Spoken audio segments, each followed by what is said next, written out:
Dears, എല്ലാവർക്കും ദിജോസ് വേൾഡിന്റെ പുതിയൊരു വീഡിയോയിലേക്ക് സ്വാഗതം. ഇന്നത്തെ വീഡിയോയിൽ സംസാരിക്കുന്നത് എഗ്ഗും സ്പേമും തമ്മിൽ ജോയിൻ ആയി കഴിഞ്ഞാൽ ഉടനെ തന്നെ നിങ്ങൾക്ക് ഉണ്ടാകാൻ സാധ്യതയുള്ള 4 പ്രഗ്നൻസി ലക്ഷണത്തിനെ പറ്റിയിട്ടാണ്. ഈ 4 പ്രഗ്നൻസി ലക്ഷണവും കുറച്ച് വിയേർഡ് ആയിട്ടുള്ള പ്രഗ്നൻസി ലക്ഷണങ്ങളാണ്.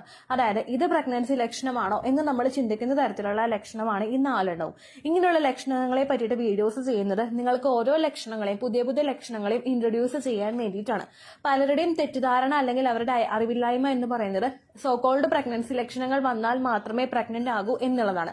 സോകോൾഡ് പ്രഗ്നൻസി ലക്ഷണങ്ങൾ, അതായത് നൂറ്റാണ്ടുകളായിട്ട് നമ്മൾ പ്രഗ്നൻസിയുടേതാണെന്ന് വിചാരിക്കുന്ന കുറച്ച് ലക്ഷണങ്ങളുണ്ടല്ലോ, വൊമിറ്റ് ചെയ്യുന്നത്, തലറങ്ങി വീഴുന്നത്, അങ്ങനെയുള്ളതെല്ലാം നമ്മൾ പ്രഗ്നൻസിയുടേതാണ് എന്നൊരു ചട്ടക്കൂടിൽ വെക്കുന്ന ലക്ഷണങ്ങളാണ്.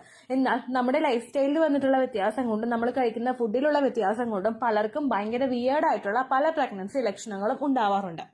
അൺഫോർച്ചുനേറ്റ്ലി ഒരുപാട് ആളുകൾ ഇത് ഐഡന്റിഫൈ ചെയ്യാൻ പറ്റാതെ വരികയും പീരിയഡ്സ് ഇൻഡ്യൂസ് ചെയ്യാൻ വേണ്ടിയിട്ടുള്ള കാര്യങ്ങൾ ചെയ്യുകയോ ലോങ് ട്രാവൽ ചെയ്യുകയോ ഫിസിക്കൽ കോണ്ടാക്ട് ചെയ്യുകയോ ഒക്കെ ചെയ്തു കഴിഞ്ഞാൽ പലർക്കും പ്രഗ്നൻസി നഷ്ടമായി പോകാറുണ്ട്.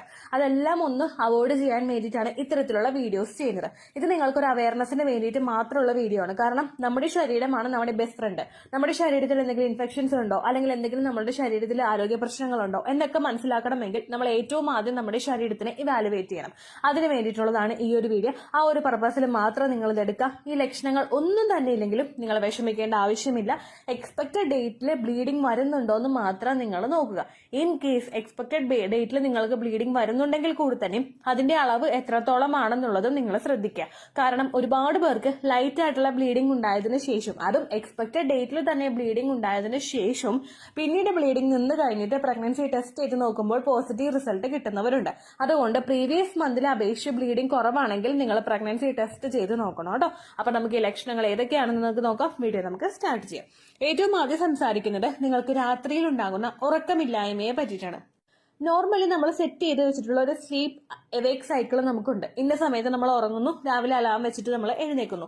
ഈ ഒരു സൈക്കിളിൽ പോകുമ്പോഴേക്കും പല ആളുകൾ കിടന്നുറങ്ങിയതിനു ശേഷം ഫോണൊക്കെ മാറ്റി വെച്ച് ലൈറ്റൊക്കെ ഓഫ് ചെയ്ത് കിടന്നുറങ്ങിയതിനു ശേഷം ഉറങ്ങാനായിട്ട് പറ്റുന്നില്ല. 1 മണി, 2 മണി, 2:30, 3 മണി. ചില ആളുകൾ രാത്രി ഫുള്ള് ഉറങ്ങാതെ ഇരുന്നിട്ട് രാവിലെ ഉറങ്ങുന്നവരുണ്ട്.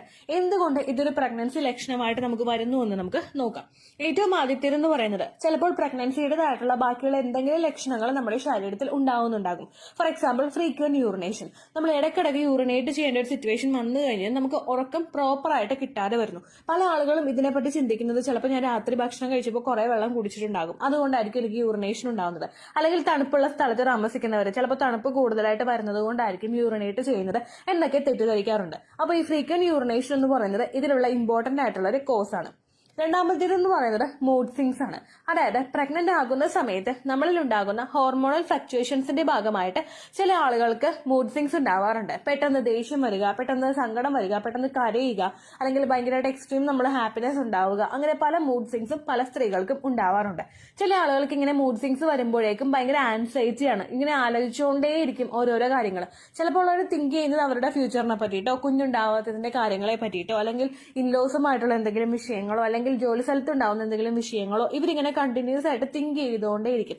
ഈ തിങ്കിങ് കൂടി വന്നു കഴിഞ്ഞാൽ നമുക്ക് അവിടെ ഉറങ്ങാനായിട്ട് ബുദ്ധിമുട്ടുണ്ടാകും. കാരണം നമ്മുടെ മൈൻഡ് റിലാക്സ്ഡ് ആയിട്ടിരുന്നാൽ മാത്രമേ നമുക്ക് അവിടെ സ്ലീപ്പിംഗ് പോസിബിൾ ആവുകയുള്ളൂ. നമ്മളിങ്ങനെ ഓരോ കാര്യങ്ങളിലും ഓരോന്ന് ഇങ്ങനെ കണക്ട് ചെയ്ത് പോയി കഴിഞ്ഞാൽ നമുക്ക് ചിലപ്പോൾ ഉറങ്ങാനായിട്ട് സാധിക്കില്ല. ഇത് നമ്മൾ തന്നെ മനഃപൂർവ്വം കരുതിക്കൂട്ടി ചെയ്യുന്നതല്ല, നമ്മളിൽ ഉണ്ടാകുന്ന മൂഡ് സ്വിങ്സ് കൊണ്ടും ആൻസൈറ്റി കൊണ്ടും ഒക്കെ നമുക്കുണ്ടാവുന്ന ലക്ഷണമാണ് കേട്ടോ. അടുത്തതെന്ന് പറയുന്നത് ഹോട്ട് ഫ്ലാഷസ് ആണ്. ഓൾറെഡി നമുക്ക് ഇവിടെ കേരളത്തിൽ നല്ല ചൂടാണ്. ആ ചൂടിന്റെ ഇടയ്ക്ക് ഇപ്പോൾ എയർ കണ്ടീഷണർ യൂസ് ചെയ്യാത്തവർക്കോ ഒക്കെ മുകളിൽ താമസിക്കുന്നവർക്ക്, അപ്സ്റ്റെയറിൽ താമസിക്കുന്നവർക്കൊക്കെ ഭയങ്കര ചൂട് ഉണ്ടാകും. അതുപോലെ തന്നെ ഒറ്റനില വീടാണെങ്കിലും ചിലപ്പോൾ റൂമിൽ ഭയങ്കരമായിട്ട് ചൂട് നമുക്കുണ്ടാകും. അതോടൊപ്പം തന്നെ നമ്മൾ പ്രഗ്നന്റ് ആകുന്ന സമയത്ത് പിന്നെയും ടെമ്പറേച്ചർ നമ്മുടെ ശരീരത്തിൽ കൂടാനായിട്ട് ചാൻസ് ഉണ്ട്. സാധാരണ നമ്മുടെ ശരീരത്തിൽ ഇങ്ങനെ ചൂട് വന്നിട്ട് നമ്മുടെ ശരീരം ചിലപ്പോൾ പൊള്ളുന്നത് പോലെ നമുക്ക് തോന്നും. അങ്ങനെ വരുമ്പോഴേക്കും പ്രോപ്പർ ആയിട്ട് നമുക്ക് ഉറക്കം കിട്ടാതായിട്ട് വരുന്നു. പല സ്ത്രീകൾക്കും പ്രഗ്നൻസിയുടെ സ്റ്റാർട്ടിംഗ് സ്റ്റേജിൽ ഉണ്ടാവുന്ന ഒരു ലക്ഷണമാണ് ഈ ഹോട്ട് ഫ്ലാഷസ് എന്ന് പറയുന്നത്. നമ്മൾ എന്താണ് തീക്കൊട്ടയിൽ കൊണ്ട് ഇട്ട പോലെ ആയിരിക്കും നമുക്ക് ചൂട് അനുഭവപ്പെടുന്നത് കേട്ടോ. ഇതുമൂലവും നിങ്ങൾക്ക് ഉറക്കമില്ലായ്മ ഉണ്ടാവാനായിട്ട് ചാൻസ് ഉണ്ട്. അതുപോലെ തന്നെ മറ്റൊരു ബുദ്ധിമുട്ടാണ് ചില ആളുകൾക്ക് പ്രൊജസ്ട്രോൺ ഹോർമോൺ ശരീരത്തിൽ ഇൻക്രീസ് ആകുമ്പോഴേക്കും എക്സ്ട്രീം ആയിട്ട് ടയർഡ്നെസ് ഫീൽ ചെയ്യാറുണ്ട്. ഈ ടയർഡ്നെസ് കൂടി വന്നു കഴിഞ്ഞാൽ അവർക്ക് രാവിലെ സമയങ്ങളിൽ നന്നായിട്ട് ഉറങ്ങാനായിട്ട് സാധിക്കും. കാരണം ഏതെങ്കിലും ഒരു സമയത്ത് ഒരു സ്ഥലത്ത് 10 മിനിറ്റ് ഒന്ന് കിടന്നിട്ടേ ഉണ്ടാവുള്ളൂ. ചിലപ്പോൾ ഫോൺ യൂസ് ചെയ്തുകൊണ്ട് കിടക്കായിരിക്കും, പക്ഷെ അപ്പൊ തന്നെ ഉറങ്ങിപ്പോകും. ഇത് അവരുടെ കുറ്റമല്ല, കാരണം പ്രൊജസ്ട്രോൺ ശരീരത്തിൽ കൂടുമ്പോഴേക്കും അത് നമുക്ക് ഒരുപാട് ടയർഡ്നെസ് കൊണ്ടുവന്ന് തരും. അങ്ങനെ നമ്മൾ കിടന്ന് ഉറങ്ങി പോകുന്നതാണ്, നമ്മൾ തന്നെ വിചാരിക്കാതെ നമ്മൾ ഉറങ്ങി പോകുന്നതാണ്. ഇങ്ങനെ ഡേ ടൈമിൽ നമ്മൾ ഒരുപാട് നേരം ഉറങ്ങുകയാണെങ്കിൽ നൈറ്റ് ടൈം ഓൾമോസ്റ്റ് നമുക്ക് ആ ഒരു സ്ലീപ്പ് പാറ്റേൺ ഒന്ന് ഡിസ്റ്റർബ് ആകും, നമുക്ക് ഉറക്കം കുറയാനായിട്ടും അവിടെ ചാൻസ് ഉണ്ട് കേട്ടോ. അപ്പൊ ഈ ഉറക്കമില്ലായ്മയാണ് ഏറ്റവും ആദ്യത്തെ ലക്ഷണം. രണ്ടാമത്തേതെന്ന് പറയുന്നത് നമുക്ക് വായിൽ സംഭവിക്കുന്ന ഒരു മാറ്റമാണ്. വായിൽ ഉപ്പ് രസം കൂടുതലായിട്ട് വരിക. ഡിസ്ഗൂസിയ എന്ന് പറയുന്ന ഒരു കണ്ടീഷനിൽ ഇതിനെ വിവരിക്കുന്നുണ്ട്. നമുക്ക് സാധാരണയായിട്ട് പല കണ്ടീഷനിൽ ഉപ്പ് രസം ഉണ്ടാകും. ഇപ്പോൾ നമ്മൾ എന്തെങ്കിലും ഒരു പുളിപ്പുള്ള ഒരു സാധനം കൂടുതലായിട്ട് കഴിച്ചു കഴിഞ്ഞാൽ, അല്ലെങ്കിൽ ഒരു കൊയിനെടുത്ത് നമ്മൾ കടിച്ചു കഴിഞ്ഞാൽ വായിലൊരു ടേസ്റ്റ് വരില്ലേ, ഒരു മെറ്റാലിക് ടേസ്റ്റ് വരില്ലേ, ഇത് നമുക്ക് കണ്ടിന്യൂസ് ആയിട്ട് ഫീൽ ചെയ്യാനായിട്ട് തുടങ്ങുന്നത്. ഓൾവേസ് നമുക്ക് ഈ ഒരു ലക്ഷണങ്ങൾ ഉണ്ടാവാനായിട്ട് കുറച്ച് കാരണങ്ങളുണ്ട്. നമ്മുടെ വായ കൂടുതൽ ഡ്രൈ ആയിട്ട് പോകുന്നത്, നമുക്ക് പ്രഗ്നന്റ് ആയിരിക്കുന്ന സമയത്ത് തേഴ്സ്റ്റി ഭയങ്കരമായിട്ടുണ്ടാകും, ദാഹം ഭയങ്കര കൂടുതലായിരിക്കും. അതുപോലെ തന്നെ നമ്മുടെ വായ ഇടയ്ക്കിടയ്ക്ക് ഡ്രൈ ആയി പോകും. കണ്ടിന്യൂസ് ആയിട്ട് ഇങ്ങനെ ഡ്രൈനെസ് ഫീൽ ചെയ്യുന്നവർക്ക് ഇതുപോലെ സോൾട്ടി ടേസ്റ്റ് വായിൽ ഉണ്ടാവാനായിട്ട് ചാൻസ് ഉണ്ട് കേട്ടോ. അടുത്ത റീസൺ ആണ് ഡീഹൈഡ്രേഷൻ, അതായത് ആഡിക്വേറ്റ് ആയിട്ട് വെള്ളം നമ്മുടെ ശരീരത്തിൽ ഇല്ലാത്ത അവസ്ഥ. ഗർഭസ്ഥ ശിശുവിന്റെയും അമ്മയുടെയും വളർച്ചയ്ക്ക് വേണ്ടിയിട്ട് നമ്മൾ എത്രത്തോളം വെള്ളമാണോ കുടിക്കുന്നത് അതിനേക്കാളും ഇരട്ടി വേണം ഇംപ്ലാന്റേഷൻ നടക്കുന്ന സമയം മുതൽ തന്നെ കുടിക്കാനായിട്ട്. ഒരുപാട് പേർക്ക് തെറ്റിദ്ധാരണയുണ്ട്. ഇംപ്ലാന്റേഷൻ നടന്നു കഴിഞ്ഞിട്ട് പ്രഗ്നൻസി കാർഡിൽ പോസിറ്റീവായിട്ട് വെള്ളം കുടിച്ചാൽ പോരെന്ന് വിചാരിക്കുന്നവരുണ്ട്. ഒരിക്കലും നിങ്ങളത് ചെയ്യാനായിട്ട് പാടില്ല. ഇംപ്ലാന്റേഷൻ നമുക്ക് നടക്കുന്ന ടൈം ആണെങ്കിൽ പ്രഗ്നന്റ് ആയ സ്ത്രീ ശരീരം എങ്ങനെ ശ്രദ്ധിക്കുമോ അതനുസരിച്ച് കെയർ നമ്മൾ ശരീരത്തിൽ കൊടുക്കണം, അതനുസരിച്ച് ഭക്ഷണവും നമ്മൾ ശരീരത്തിൽ കൊണ്ടുവരാനായിട്ട് ശ്രദ്ധിക്കണം. കാരണം ഇംപ്ലാന്റേഷൻ നടക്കുന്ന സമയം കൂടി അതിനേക്കാളും മുമ്പത്തെ ടൈം കൂടി കൺസിഡർ ചെയ്തിട്ടാണ് നമ്മുടെ LMP വെച്ചിട്ട് കാൽക്കുലേറ്റ് ചെയ്യുന്നത്. അപ്പോൾ നിങ്ങൾ പ്രഗ്നന്റ് ആണെന്ന് അറിയുന്ന സമയത്ത് നിങ്ങളുടെ ഫസ്റ്റ് മന്ത് കംപ്ലീറ്റ് ആയിട്ടുണ്ടാകും. അതുകൊണ്ട് ആ ഒരു ന്യൂട്രീഷണൽ ഡെഫിഷ്യൻസീസും ശരീരത്തിൽ ഉണ്ടാവാതിരിക്കാൻ വേണ്ടിയിട്ട് പ്രോപ്പർ ആയിട്ട് നിങ്ങൾ ഫുഡും അതുപോലെ വെള്ളവും കൃത്യമായിട്ട് എടുക്കുക. ഡീഹൈഡ്രേഷൻ ശരീരത്തിൽ സംഭവിക്കുകയാണെങ്കിൽ അത് പല ബുദ്ധിമുട്ടുകളും ഫ്യൂച്ചറിൽ നിങ്ങൾക്ക് ഈ പ്രഗ്നൻസി സമയത്ത് ഉണ്ടാവാനായിട്ട് ചാൻസ് ഉണ്ട് കേട്ടോ. അടുത്തതാണ് നിങ്ങളിൽ ഉണ്ടാവുന്ന എന്തെങ്കിലും ഓറൽ ഇൻഫെക്ഷൻസ്. പ്രഗ്നന്റ് ആകുന്ന സമയത്ത് നമുക്ക് വായിൽ കേടുവരുന്നതിനും മറ്റുള്ള ഇൻഫെക്ഷൻസ് ഉണ്ടാവുന്നതിനും ചാൻസസ് കൂടുതലാണ്. കാരണം പ്രഗ്നൻസി ആകുന്ന സമയത്ത് പ്രൊജസ്ട്രോൺ ഹോർമോണും അതുപോലെ മറ്റു പല ഹോർമോണിന്റെയും പ്രവർത്തനത്തിന്റെ ഭാഗമായിട്ട് നിങ്ങളുടെ പല്ലിലും മോണയ്ക്കും ഒക്കെ കേടും ഇൻഫെക്ഷനും ഒക്കെ ഉണ്ടാക്കും. ഇത് കൂടി കൂടി വരികയാണെങ്കിൽ നിങ്ങൾക്കൊരു സോൾട്ടി ടേസ്റ്റ് വായിൽ ഉണ്ടാവാനായിട്ട് ചാൻസ് ഉണ്ട് കേട്ടോ. അടുത്ത റീസൺ ആണ് നമുക്ക് ബാഡ് ബ്രീത്ത് ഉണ്ടാവുക, അതായത് നമുക്ക് വായുമണം അനുഭവപ്പെടുക. നമ്മൾ നല്ലതുപോലെ വാ കഴുകിയാലും നന്നായിട്ട് ബ്രഷ് ചെയ്ത് വാ ക്ലീൻ ചെയ്ത് കൊണ്ടു നടന്നാലും ചില ആളുകൾക്ക് പ്രഗ്നൻസി ടൈമിൽ ഇങ്ങനെ ഉണ്ടാവാനായിട്ട് ചാൻസ് ഉണ്ട്. ഇതിന്റെ ഭാഗമായിട്ട് സോൾട്ടി ടേസ്റ്റ് നമുക്ക് ഉണ്ടാകും വായിൽ. ഇത് ഓർത്ത് ആരും വിഷമിക്കേണ്ട. പ്രഗ്നൻസി കൊണ്ടാണ് നിങ്ങൾക്ക് ഇങ്ങനെ ബാഡ് ബ്രീത്ത് ഉണ്ടായതെങ്കിൽ ഡെലിവറി കഴിഞ്ഞ് കഴിയുമ്പോഴേക്കും ഓൾമോസ്റ്റ് ഇത് ക്ലിയർ ആയിക്കോളൂ. പിന്നെ നിങ്ങൾ ഓറൽ ഹൈജീൻ കുറേയും കൂടി ശ്രദ്ധിച്ചാൽ മതിയായിരിക്കും. അടുത്ത റീസൺ ആണ് ഹാർട്ട് ബേൺ എന്ന് പറയുന്നത്. ഈ ഹാർട്ട് ബേണും നിങ്ങൾക്ക് വായിൽ ഉപ്പുരസം ഉണ്ടാവാനായിട്ടുള്ള ഒരു റീസൺ ആണ്. കാരണം നെഞ്ചരിച്ചിൽ കൂടുതലായിട്ട് വരികയാണെങ്കിൽ വായിൽ നിങ്ങൾക്ക് മെറ്റാലിക്കോ അല്ലെങ്കിൽ സോൾട്ടി ആയിട്ടുള്ള ഒരു ടേസ്റ്റ് ഉണ്ടാവാനായിട്ട് ചാൻസ് ഉണ്ട്. പ്രൊജസ്ട്രോൺ ഹോർമോൺ ശരീരത്തിൽ കൂടുമ്പോഴേക്കും അതിന്റെ ഭാഗമായിട്ട് നിങ്ങൾക്ക് ഡൈജഷൻ സ്ലോ ആകും. ദഹനം സ്ലോ ആയി കഴിഞ്ഞാൽ ഹാർട്ട് ബേൺ അല്ലെങ്കിൽ ഗ്യാസ് ട്രബിൾ നിങ്ങൾക്ക് ഉണ്ടാവാനായിട്ട് ചാൻസസ് കൂടുതലാണ് കേട്ടോ. അടുത്ത റീസൺ ആണ് നമ്മളുടെ ശരീരത്തിൽ ന്യൂട്രീഷണൽ ഡെഫിഷ്യൻസീസ് ഉണ്ടാകുന്നത്. ന്യൂട്രീഷണൽ ഡെഫിഷ്യൻസി എന്ന് പറയുന്നത് നമുക്ക് ശരീരത്തിന്റെ ഓരോ പ്രവർത്തനങ്ങൾ കൃത്യമായിട്ട് പോകണമെങ്കിൽ ശരീരത്തിൽ ന്യൂട്രിയൻസ് ഉണ്ടാകണം. വിറ്റമിൻ C, B12, ഫോളേറ്റ് ഇങ്ങനെയുള്ള മറ്റുള്ള ന്യൂട്രിയൻസിന്റെ ഒക്കെ ഡെഫിഷ്യൻസീസ് ശരീരത്തിൽ ഉണ്ടാകുന്നുണ്ടെങ്കിൽ, അതായത് അതിന്റെ അളവ് ശരീരത്തിൽ കുറവാണ് നിങ്ങൾക്ക് വരുന്നതെങ്കിൽ ഇതിന്റെ ഭാഗമായിട്ടും നിങ്ങൾക്ക് വായിൽ ഉപ്പുരസം ഉണ്ടാവാനായിട്ട് ചാൻസ് ഉണ്ട് കേട്ടോ. അടുത്തത് ഒരുപാട് ആളുകൾക്ക് ഉണ്ടാകുന്ന ഒരു പ്രഗ്നൻസി ലക്ഷണമാണ്, അതാണ് urinary infection. Urinary infection pregnancy ലക്ഷണമാണോ എന്ന് ചോദിച്ചു കഴിഞ്ഞാൽ തീർച്ചയായിട്ടും യൂറിനറി ഇൻഫെക്ഷൻ വന്നിട്ട് പ്രഗ്നൻസി ടെസ്റ്റ് ചെയ്ത് നോക്കിയപ്പോൾ പോസിറ്റീവ് റിസൾട്ട് കിട്ടിയിട്ടുള്ള ഒരുപാട് പേരുണ്ട്. പ്രഗ്നന്റ് ആകുന്ന സമയത്ത് നമ്മുടെ ശരീരം കുറേ കൂടി ഒന്ന് വീക്ക് ആവാനായിട്ട് തുടങ്ങും. അതും ഹോർമോൺസിന്റെ ഇൻക്രീസും എല്ലാം കൂടി കൊണ്ടിട്ട് നമുക്ക് ഇൻഫെക്ഷൻസ് ഉണ്ടാവാനായിട്ട് ചാൻസസ് കൂടുതലാണ്. അബ്ഡോമൻ പെയിനും ബാക്ക് പെയിനും ഓവറോൾ ടയർഡ്നെസ്സും ആണ് പല സ്ത്രീകൾക്കും പ്രഗ്നൻസി ഈ യൂറിനറി ഇൻഫെക്ഷൻ ഉണ്ടാകുമ്പോൾ സംഭവിക്കുന്നത്. അതുപോലെ തന്നെ യൂറിനേറ്റ് ചെയ്യുമ്പോൾ പുകച്ചില്, യൂറിൻ കുറച്ചായിട്ട് പോവുക, ചില ആളുകൾക്ക് ഫ്രീക്വന്റ് ആയിട്ട് യൂറിൻ പോവുക, ഭയങ്കര ബാഡ് സ്മെല്ല് യൂറിനിൽ ഉണ്ടാവുക, ഇതെല്ലാം യൂറിനറി ഇൻഫെക്ഷൻ ഉണ്ടാകുന്നതിന്റെ ലക്ഷണമാണ്. യൂറിനറി ഇൻഫെക്ഷൻ നിങ്ങൾക്ക് വരുന്നുണ്ടെങ്കിലും അത് നിങ്ങൾ ആദ്യം തന്നെ ഡിറ്റക്ട് ചെയ്യുന്നുണ്ടെങ്കിൽ നിങ്ങൾ ഡോക്ടറോട് പറയണം. പ്രഗ്നൻസി ട്രൈ ചെയ്യുന്നുണ്ട്, ഇംപ്ലാന്റേഷൻ നടക്കുന്ന സമയമാണിതെന്നുള്ള കാര്യം നിങ്ങൾ ഡോക്ടറോട് പറയണം. കാരണം പല ആളുകൾക്കും യൂറിനറി ഇൻഫെക്ഷൻ ഉണ്ടാകുമ്പോഴേക്കും ഡോക്ടേഴ്സ് ആന്റിബയോട്ടിക്സ് പ്രിസ്ക്രൈബ് ചെയ്ത് കൊടുക്കാറുണ്ട്. പലരുടെയും ശരീരത്തിൽ ചിലപ്പോൾ പ്രഗ്നന്റ് ആകുന്ന സമയത്ത് ഈ ആന്റിബയോട്ടിക്സ് എത്തുന്നത് അത്ര നല്ല കാര്യമല്ല.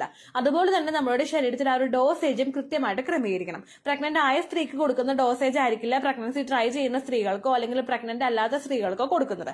അതുകൊണ്ട് നിങ്ങൾ കൃത്യമായിട്ട് ഡോക്ടറോട് ആ ഒരു കാര്യം മെൻഷൻ ചെയ്യാനായിട്ട് ശ്രദ്ധിക്കുക.